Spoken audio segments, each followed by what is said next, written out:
Tu as peut-être aujourd'hui un livret A qui est au plafond, une assurance vie ouverte il y a plus de 8 ans, mais tu sais pas exactement ce qu'il y a dedans, tu es un peu perdu par rapport à ça. Un PEL aussi ouvert pour un projet immobilier, mais que tu as abandonné entre-temps, donc qui est en train de végéter, tout simplement. Un PEA ouvert il y a quelques années avec 2000 euros dessus et tu n'as jamais reversé de l'argent ou réinvesti à l'intérieur. Bref, si tu es sur cette vidéo aujourd'hui, c'est que tu as plusieurs produits d'épargne, que tu es perdu par rapport à ces produits. Et donc aujourd'hui, ensemble, on va voir une petite checklist de 10 questions que tu vas pouvoir te poser pour savoir si ton épargne il travaille pour toi ou justement contre toi aujourd'hui. Et ça va te permettre de remettre un petit peu d'ordre dans tout ça. Donc tu sais, la plupart des gens, peut-être toi y compris, ouvrent leurs produits d'épargne eh bien, en fait, au fil des années, en fonction du travail qu'on a, en fonction des économies qu'on va pouvoir faire, au gré des conseils de notre banque, de notre banquier, qui en plus change peut-être tous les 4 matins, bref. Mais pas que, on a aussi les articles, on lit des articles, les conseils d'amis, etc. La vie évolue et la vie fait que on a des entrées d'argent, on a une promotion, on a un héritage, et c'est normal, et on essaie de placer cet argent comme on le peut avec les connaissances et les compétences qu'on a. Et le problème aujourd'hui, c'est que personne ne nous a vraiment posé la question à savoir si notre épargne aujourd'hui était cohérente avec nos projets, avec nos objectifs, nos besoins, est en congruence, on va dire, avec notre vie de manière générale. Et c'est une question pour moi qui est ultra importante à préciser justement pour pouvoir avancer. Parce que la crainte qu'on a aujourd'hui de ne pas investir, la crainte qu'on a de ne pas avoir suffisamment assez à notre retraite, la crainte qu'on a de savoir si on va pouvoir euh, financer les études de nos enfants, etc., c'est une crainte qui est d'abord liée à notre gestion de notre épargne de manière globale et au fait qu'on ne sait pas à quoi sert telle enveloppe ou pourquoi j'ai mis cet argent sur tel livret, etc. Donc c'est pour ça qu'aujourd'hui, on va passer, petit cas pratique, très, très basique, sur Thomas, qui a 42 ans, il est ingénieur, il gagne bien sa vie. Il épargne régulièrement depuis des années, 700 euros par mois. Il a un patrimoine total de 121 000 euros. Bon, je vous mets les chiffres de côté, mais en gros, il a énormément d'argent sur son compte courant livret A LDD, ça représente à peu près 50 000 euros. Il a 18 000 euros sur un PEL, 50 000 euros sur une assurance vie et 2 000 euros sur un PEA. Il l'a ouvert depuis plusieurs années, il l'a jamais alimenté. Donc on va faire le tour justement avec le cas de Thomas, mais vous pourrez très bien prendre des notes et faire le cas pour vous. Donc la première question qu'on pourrait se poser déjà, je pense que c'est la base, c'est est-ce que j'ai identifié mon épargne de précaution? Ça c'est la première question. Pardon. L'épargne de précaution, vous savez, c'est le fameux matelas de sécurité, comme on l'appelle, et vous pouvez peut-être le voir sur les réseaux, qui vous permet vraiment de dormir tranquille la nuit. Donc la règle, c'est d'avoir entre 3 et 6 mois de dépenses courantes de côté, pas plus, pas moins, et ça, c'est plutôt si vous êtes en CDI. Si vous êtes en CDD, pardon, en intérim, en mission ou autre, essayez d'avoir au moins 6 à 12 mois. Alors 12 mois, c'est peut-être un petit peu large, on va être plutôt sur les professions libérales indépendantes pour 12 mois. Mais sinon, voilà, vers 6 mois, c'est très bien. C'est l'entre-deux, on va dire, qui peut être très bien pour tout le monde. Thomas, lui, dépense environ 2800 euros par mois. Donc, c'est ses dépenses essentielles, ses dépenses courantes. Donc, ça représente, si on multiplie par 3 à 6, entre 8400 et 17 000 euros à avoir disponibles de côté sur des livrets bancaires type livret A, LDD, LEP par exemple. Ou en fait, demain, vous avez besoin de faire un virement, il faut que vous puissiez piocher directement sur ces livrets. Donc c'est un support produit liquide, sans risque, disponible à tout moment. Et de cette manière, aujourd'hui, Thomas a son livret A qui est plein, 23 000 euros quasiment, 8 000 euros sur son LDD. Donc en fait, au global, il est quasiment à 31 000 euros sur des supports et des livrets liquides, alors qu'on lui a dit, on préconise, qu'il devrait avoir entre 8 400 et 17 000. Donc là, on voit bien qu'il a quasiment le double de ce qu'il faudrait, Thomas. Donc il a trop d'épargne qui est en train de dormir, il a un matelas de sécurité qui est trop confortable actuellement, et ce qui fait que, eh bien, ça peut être problématique pour la suite si en tout cas Thomas a pour objectif de préparer des projets plutôt moyen terme, long terme. S'il a des projets très court terme, pourquoi pas. Mais sinon, dès qu'on a une vision un peu plus lointaine, à 3 ans ou plus, on peut commencer à faire fonctionner notre épargne. Donc là, 30 000 euros, c'est un peu trop. Après, il faut toujours se poser la question, est-ce que psychologiquement aussi, je suis prêt à descendre entre 8 000 et 17 000 euros? Est-ce que ça va pas me faire bizarre? Est-ce que ça va pas me faire peur? Est-ce que ça va pas me stresser? Toutes ces questions, il faut vous les poser. Mais réfléchissez toujours à ça, sur ce épargne de précaution, ce matelas de sécurité. Est-ce qu'il est confortable aujourd'hui? Est-ce qu'il est suffisant, largement suffisant ou justement insuffisant? Et essayez de gérer ça entre 3 et 6 mois de dépenses essentielles. Question numéro 2. Ai-je de l'argent qui dort sur mon compte courant sans raison? Alors parce qu'on là, on a parlé des livrets. Mais le compte courant, c'est un vrai sujet. Et je vois aussi trop de personnes aujourd'hui qui gardent 4 000, 5 000, 6 000 euros tous les mois sur leur compte courant après avoir dépensé, après leurs dépenses essentielles. Parce que c'est psychologique, c'est une petite barrière supplémentaire. Sauf que là, À la différence des livrets, c'est que sur le compte courant, vous avez zéro d'intérêt. Ok, zéro, vous gagnez zéro. Donc vous subissez uniquement l'inflation, ce qui fait que chaque année, votre pouvoir d'achat diminue de 2%, 3% sur l'argent que vous laissez sur votre compte courant. Donc attention à ça, c'est pas un produit d'épargne. Son rôle, c'est vraiment, comme je l'ai dit, pour juste absorber les dépenses du mois. Le mieux, c'est qu'à la fin du mois, vous ayez zéro sur votre compte courant. C'est le mieux. Donc attention à ne pas laisser de trop. Vous pouvez, allez, laisser un mois vraiment maximum dessus. Mais sinon, il faut que ce soit dirigé vraiment ailleurs, à minima sur des livrets bancaires. Là, aujourd'hui, Thomas, il a 14 000 euros sur son compte courant. C'est beaucoup trop. Il n'a pas de gros projet imminent. Ça lui rapporte strictement rien, c'est de la perte de pouvoir d'achat chaque jour, donc problématique. Question 3, est-ce que chaque produit a un objectif de vie qui lui est associé? Ça aussi, hyper important, parce que si vous êtes sur cette vidéo, c'est que vous avez plusieurs produits d'épargne et vous êtes sûrement perdu, parce que vous ne savez pas à quoi va vous servir chacun des produits. Est-ce qu'il faut que je le garde ouvert? Est-ce qu'il faut que je le réutilise? Est-ce qu'il faut que je remette de l'argent dessus? Est-ce qu'il faut que je la sorte? J'en sais rien en fait. Mais c'est ça la problématique. C'est la question centrale. C'est pas de savoir est-ce que mon produit est bon, mais pourquoi est-ce que j'ai ce produit et qu'est-ce qu'il doit financer un jour? À quoi il va me servir en fait? Pour Thomas, par exemple, le livret A, c'est son épargne de précaution, son épargne très court terme, en cas de besoin demain, un électroménager, une voiture, etc. Il va piocher sur son livret A, et une fois qu'il a pioché dessus, il va essayer tous les mois de faire attention pour le remettre à niveau et se dire si demain j'ai un autre problème, je peux repiocher dessus. Ok, ok, donc là le livret A vraiment une utilité, un objectif qui lui est associé, ici la précaution. On regarde le PEL de Thomas, il a quasiment 19 000 sur son PEL, il était prévu dans le passé pour un projet immobilier qui n'existe plus aujourd'hui, qui n'est plus d'actualité, parce que bah, évidemment, hein, nos projets, nos objectifs changent. Et donc à ce moment-là, ça a été abandonné, et donc aujourd'hui, eh bien, ce PEL n'a aucun objectif clair, défini. L'assurance vie, il m'a dit, ben, plutôt pour la retraite, enfin je crois, pas sûr. Il ne sait pas à quoi sert son assurance vie, ça a été ouvert par défaut. On lui a vendu le produit au niveau de sa banque. Il a accepté à l'époque parce qu'il n'y voyait pas d'inconvénient. Il s'est dit que ça allait sûrement lui servir un jour, mais il ne sait toujours pas à quoi ça va lui servir. Et l'argent s'accumule dessus. Et là, attention, ça peut être dangereux parce qu'avec une mauvaise allocation dans l'assurance vie ou un contrat qui est trop coûteux d'un point de vue frais, c'est des milliers d'euros en moins chaque année qui auraient pu être investis. C'est un coût d'opportunité en fait, vous voyez. Donc il faut toujours faire attention à ça, toujours se poser la question à quoi me sert mon enveloppe, pour quel objectif très précisément. Le PEA c'est pareil, il l'a ouvert un jour, il a mis 2000 euros dessus, il a laissé ça végéter pendant plusieurs années, on lui a dit que c'était bien, mais il ne sait toujours pas à quoi ça sert, il ne sait toujours pas comment l'utiliser, et il ne sait toujours pas vraiment pour quel objectif il l'a ouvert. Donc là, attention, beaucoup de produits, sans savoir à quoi ça va vraiment lui servir, et pour moi ça coince. Ça c'est pas normal, et ça mérite une restructuration, ou du moins de se repencher sur ses objectifs, de se repencher sur sa structure financière, pour savoir qu'est-ce qu'on va mettre en place par la suite concrètement, et qu'est-ce qu'on va y faire tous les mois. Est-ce qu'on y verse de l'argent dessus? Est-ce qu'on n'y verse rien du tout? Quels sont les frais derrière? Bref, on essaye de comprendre. Et d'être cohérent, je l'ai dit, créer de la congruence, de la cohérence. Ok. Quatrième question, et j'avance là-dessus, ai-je une poche court terme bien dimensionnée? Zéro pour les projets 0 à 3 ans. Alors on a parlé justement de l'épargne de précaution tout à l'heure. Là, on peut rajouter une poche supplémentaire vraiment pour des projets court terme, genre voyage prévu, voiture à changer, travaux envisagés, des choses qui ne sont pas justement de la précaution, qui sont de l'ordre de l'objectif de la vision, des choses de prévu. Ok. Donc ça doit être encore une fois disponible rapidement, sans risque de perte. Donc tout projet de 0 à 3 ans, on n'investit pas. On n'investit rien. On le laisse sur des supports qui sont liquides, qui sont sécurisés, qui nous rapportent pourquoi pas des intérêts. Hein. Le plus d'intérêts ça nous rapporte tout en restant sécurisé, le mieux ce sera pour nous, j'ai envie de dire. Mais on va plutôt aller sur du fonds en euros au sein d'une assurance vie, d'un contrat d'assurance vie, ou sur des livrets réglementés qui peuvent rapporter à peu près, genre le LEP, ça peut être intéressant par exemple. Après, si vous n'êtes pas éligible, bon, bah, ce sera un LDD tout simplement, ou un livret A, mais essayez d'avoir une enveloppe vraiment épargne de précaution et une enveloppe après projet très court terme, ok, pour bien dissocier les deux.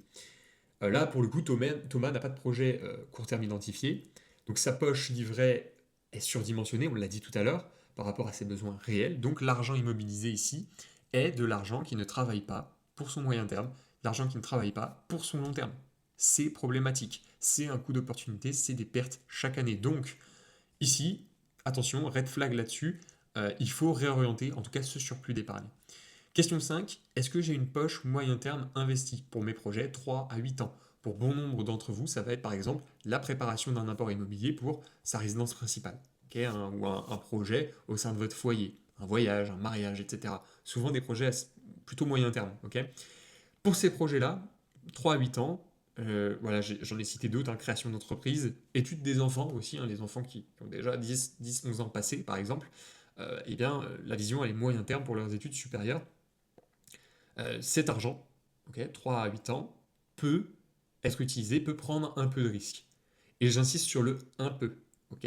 On reste encore sur du moyen court terme. Ce qui fait que les marchés, boursiers notamment, peuvent avoir des moments un petit peu plus difficiles ou des moments de baisse et peuvent mettre parfois plusieurs années avant de récupérer leur mise. C'est pour ça que quand on investit, on dit toujours on investit sur du long terme pour être quasiment sûr, hein, 98-99%, d'être en gain, ok, sur du long terme. Les marchés financiers, c'est mathématique. Sur des périodes de 15 ans ou plus, ont, dans l'histoire en tout cas, et sur des périodes glissantes, toujours été positives. Il n'y a qu'une seule période de 13 ou 14 ans, je crois, aux États-Unis, où on a été en perte, mais de quelques pourcents par an, pas grand-chose. Sinon, on a toujours été en gain. Donc, toujours se poser la question, si j'ai 5 ans devant moi, j'ai pas 15 ans. Donc 5 ans, il y a des risques. C'est-à-dire que 5 ans, ça arrive très vite. Donc si j'investis une trop grosse partie sur du risque et que les marchés baissent, je vais peut-être pas réussir à retrouver ma perte et donc je vais devoir acter mes moins-values. Donc c'est pour ça que sur du moyen terme, vous pouvez prendre 10, 15, 20% grand maximum de votre investissement sur une partie plutôt risquée, marché financier, marché boursier. Sinon, le reste, gardez-les sur des fonds en euros, des choses sécurisées, de l'investissement monétaire, obligataire, des choses vraiment beaucoup moins volatiles et qui vont, à minima, venir compenser l'inflation. Ok. Donc là-dessus, l'assurance vie peut être très très bien parce que l'assurance vie, c'est un support qui vous permet d'avoir et du fonds en euros sécurisé et des unités de compte un peu plus dynamiques. Donc ça peut être très bien. Bien structuré, bon contrat d'assurance vie avec des frais compétitifs, bien évidemment. Et c'est une enveloppe sur laquelle vous pouvez faire des rachats quand vous le souhaitez, retirer de l'argent quand vous le souhaitez. Vous devez juste en avertir votre assureur, votre banque, et sous 3 à 10 jours, vous récupérez les fonds sur votre compte courant, moyennant quelques taxes si vous avez déjà effectué des gains sur votre contrat. Mais c'est tout. Et j'ai envie de dire, sinon le capital que vous y avez versé de base n'est pas imposé, donc vous pouvez le récupérer. Thomas a ici une assurance vie de 55 000 euros chez BNP Paribas, BNP Cardiff, mais des frais après études qui sont plutôt élevés. Donc la répartition, malheureusement, pour Thomas, n'a jamais été revue sur ces 10 dernières années. Et surtout, on ne sait pas si, et Thomas le premier, hein, ne sait pas si elle va avoir un objectif pour le moyen terme, un objectif plutôt pour la retraite, donc dans 25 ans. Il y a un flou aujourd'hui qui coûte très cher parce que du coup, l'allocation à l'intérieur, la répartition, n'est pas bonne en fonction de s'il veut plutôt un objectif long terme ou un objectif moyen terme. Donc on doit repréciser tout ça très vite. Donc posez-vous cette question, est-ce que j'ai une poche moyen terme investie? Question 6, logique, ai-je une poche long terme investie? Donc là, 8 ans et plus.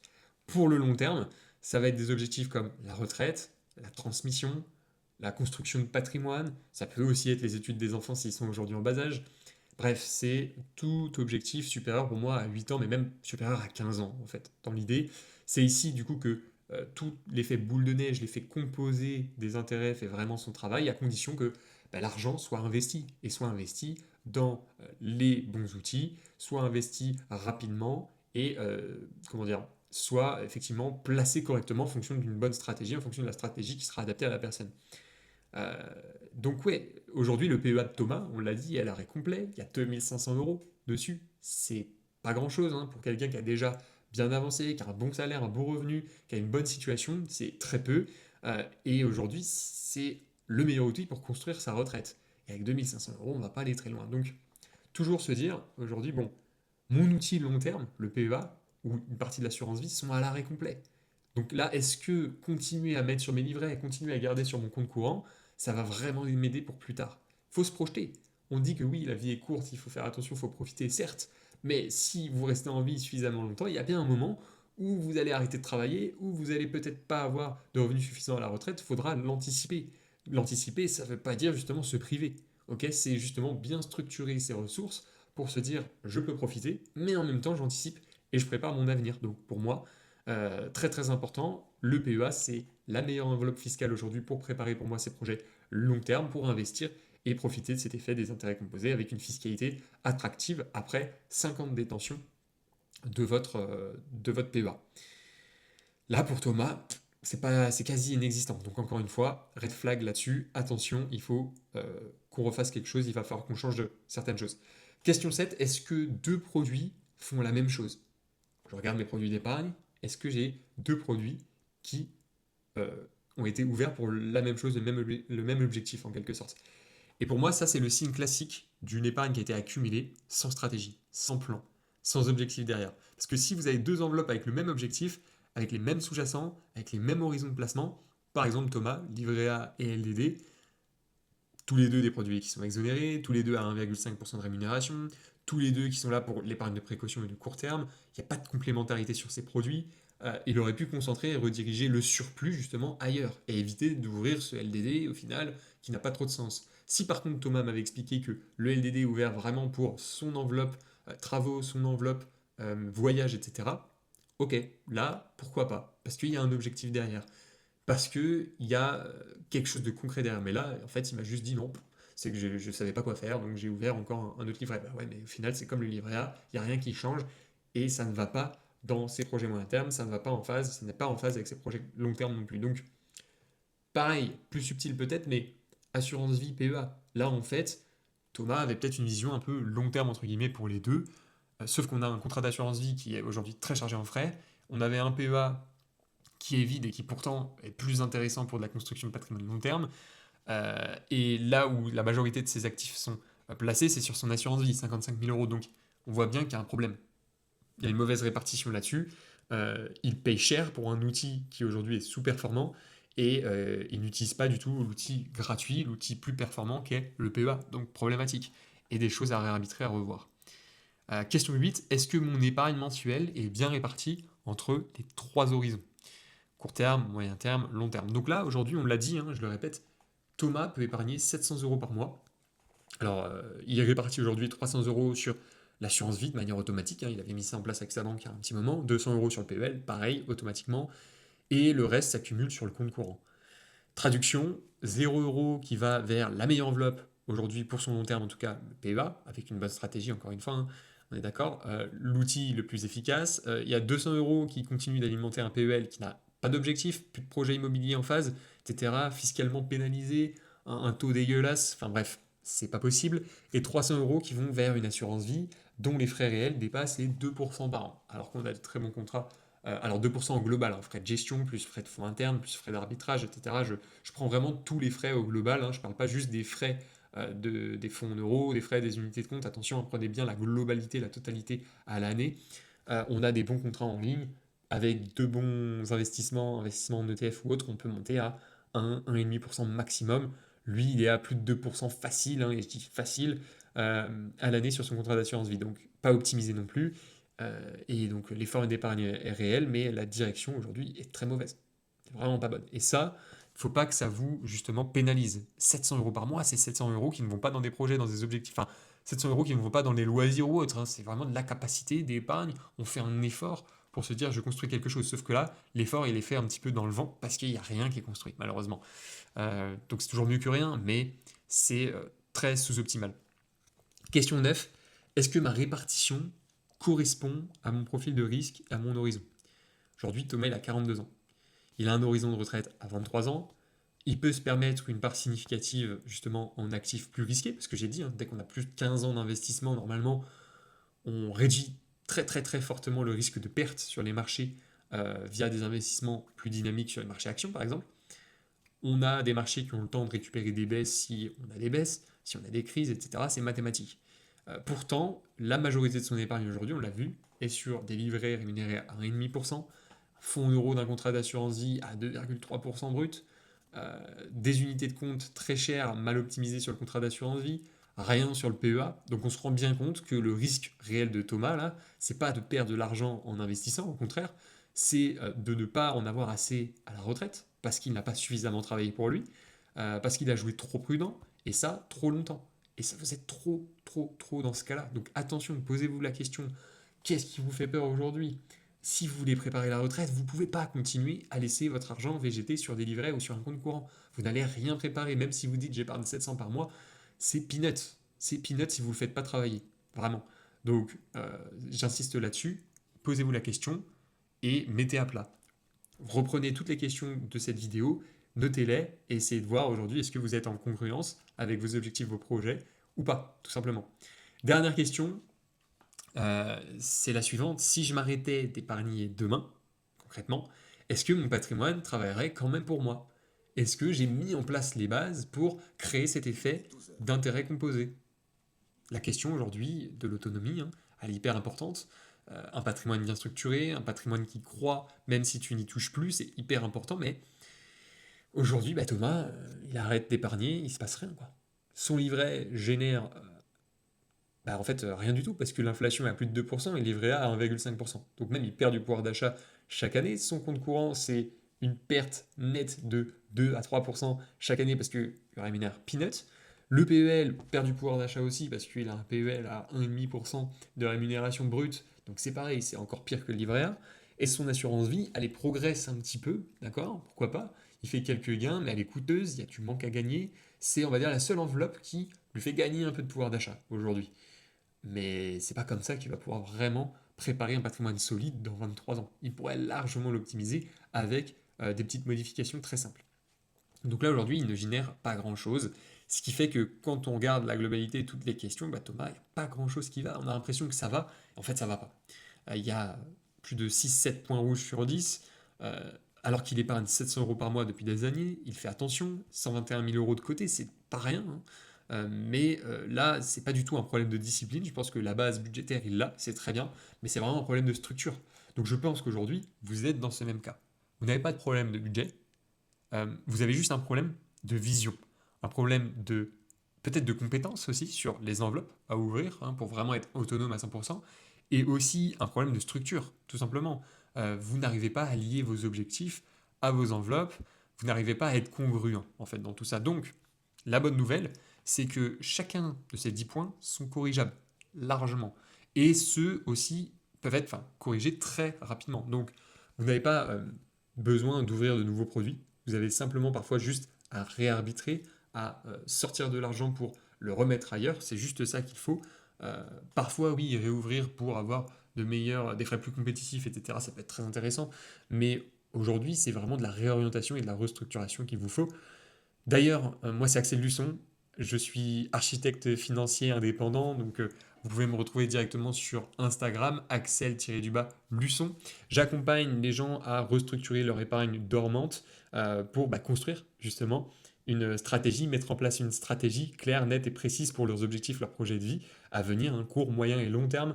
Donc si vous avez des questions justement sur tout ça, vous pouvez m'envoyer un DM directement sur mon Instagram. Vous avez aussi accès à un audit gratuit de 40 à 45 minutes où on va parler ensemble de votre situation, tout simplement refaire le point sur vos problématiques actuelles.